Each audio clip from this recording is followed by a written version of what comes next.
Perfect tomato sauce বানাতে চাইলে অবশ্যই কিন্তু স্টেপগুলো ফলো করতে হবে। সারা বছর সংরক্ষণ করতে চাইলে এই দুটি উপকরণ কিন্তু মাস্ট দিতে হবে। থিকনেসটা যখনই এমন হবে তখনই বুঝবেন আপনার সসটা একদম পারফেক্ট। আসসালামু আলাইকুম প্রিয় দর্শক, আশা করছি দূরে এবং কাছে, দেশে এবং দেশের বাইরে থেকে যে যেখান থেকে আমার ভিডিওতে দেখছেন সবাই ভালো আছেন। সারা বছর হাজার হাজার টাকার সস না কিনে যদি বুদ্ধি খাটিয়ে একবার বানিয়ে নিতে পারেন তাহলে সারা বছর এটা সংরক্ষণ করে রাখতে পারবেন আর সারা বছর এটা খেতে পারবেন। সস বানানোর জন্য এখানে আমি টমেটো নিয়েছি 6 কেজি। তো এগুলোকে আমি এখন ভালো করে ধুয়ে নিব। একদম ভালো করে ধুয়ে নিয়েছি। ধুয়ে একদম ফার্স্ট স্টেপ হচ্ছে এগুলোকে ভালো করে ধুয়ে পানিটা কিন্তু ঝরিয়ে নিতে হবে। আমি একটা কাপড়ের মধ্যে এগুলোকে বিছিয়ে দিলাম যাতে পানিটা ভালো করে ঝরে যায়, একদম শুকিয়ে যায়। তারপর এগুলোকে কেটে নিলাম। কেটে ঠিক এভাবে মুখটা ফেলে দিলাম। তারপর এখানে আমি দিয়ে দিলাম শুকনো মরিচ। আমি যেভাবে করছি ঠিক এভাবে স্টেপগুলো ফলো করে যদি করেন তাহলে কিন্তু আপনার সসটা কিন্তু একদম পারফেক্ট হবে।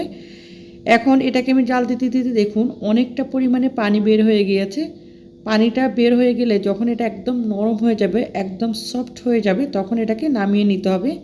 নামিয়ে এটাকে ব্লেন্ডার করে ভালো করে ব্লেন্ড করে নিতে হবে। আমার বাসায় আমার বাচ্চারা কিন্তু সসটা খেতে খুব পছন্দ করে, স্পেশালি আমার ছেলে সসটা খেতে খুব পছন্দ করে। সারা বছরই কিন্তু বাচ্চাদেরকে টিফিনে দেওয়া হয় এই সসটা, বিভিন্ন রকম ভাজা পোড়ার সাথে সসটা বাচ্চারা খেতে খুব পছন্দ করে। তার জন্য আমি একটু বেশি করেই বানিয়ে নিচ্ছি। আমি এখানে 6 কেজি বানাচ্ছি। আপনারা যদি 1 কেজি বানান, 6 কেজি বানাতে ঠিক যেরকম 1 কেজি বানাতে ঠিক সেরকমই, জাস্ট এটা পরিমাণটা কম বেশি আর কিছু না। এখন এগুলোকে ব্লেন্ড করে আমি একটু ছাঁকনি দিয়ে ভালো করে ছেঁকে নিব যাতে কোনো রকম লাম্পস না থাকে। তো এটাকে আমি ভালো করে ছেঁকে নিচ্ছি ঠিক এরকমটা করে দেখুন। আর যতটা সম্ভব একদম ভালো করে ছেঁকে নেওয়ার চেষ্টা করবেন যাতে কোনো রকম কোনো এই জিনিসগুলো যাতে কোনোভাবেই না যায়, তাহলে কিন্তু সসটা একদম স্মুথ হবে না। এখন এটাকে আমি ভালো করে ছেঁকে নিয়েছি। ছেঁকে তারপর আমি এখন চুলার মধ্যে বসিয়ে দিয়েছি। বসিয়ে তারপর এটাকে আমি নাড়তে থাকবো। এখন আমি কি করব, এই যে উপরে যে ফেনাগুলো, এই ফেনাগুলোকে ফেলে দিব। এই ফেনাগুলো সহ যদি আপনি এটা কুক করেন তাহলে কিন্তু সসের যে কালারটা, এই কালারটা খুব একটা সুন্দর হবে না। অবশ্যই চেষ্টা করবেন এই যে উপরে যে ফেনাগুলো উঠবে এগুলোকে ফেলে দিতে।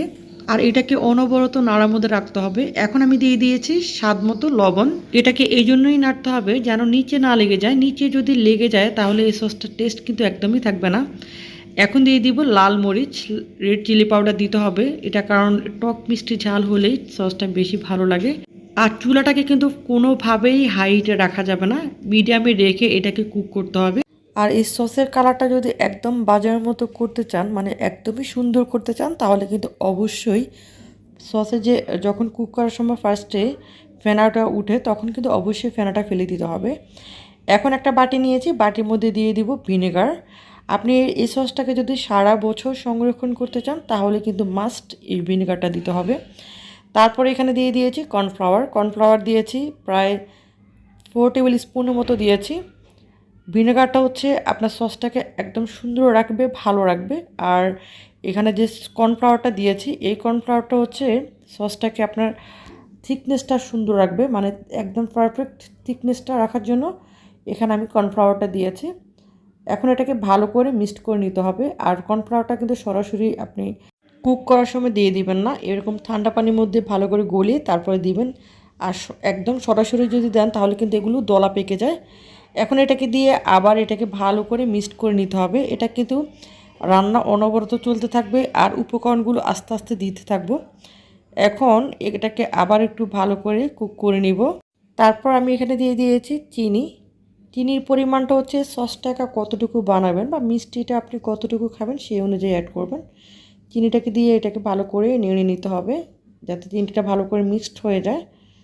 এখানে চিনি, লবণ, তারপরে ঝাল, আমি যেমন শুকনো মরিচটাও দিয়েছি, মানে আস্ত মরিচ, আবার হচ্ছে গুঁড়ো মরিচটাও দিয়েছি যাতে সব কিছু পারফেক্ট হয়। তো এটা আমার কুক করা শেষ। এটার মধ্যে কোনোভাবেই যেন পানি না থাকে সেভাবে এটাকে কুক করে নিতে হবে। দেখুন থিকনেসটা ঠিক এরকমটা হবে।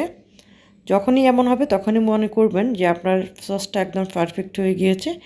এখন আমি কতগুলো কাচের জারে এগুলোকে ঢুকিয়ে নিয়েছি।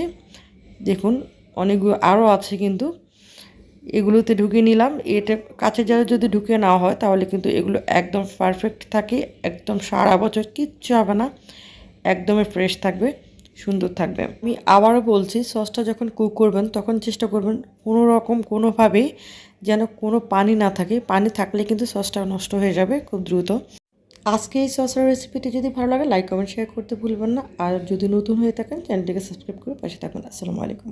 আর অবশ্যই সসগুলোকে ঠান্ডা করে তারপর এরকম এয়ারটাইট পটে ঢুকিয়ে নিতে হবে।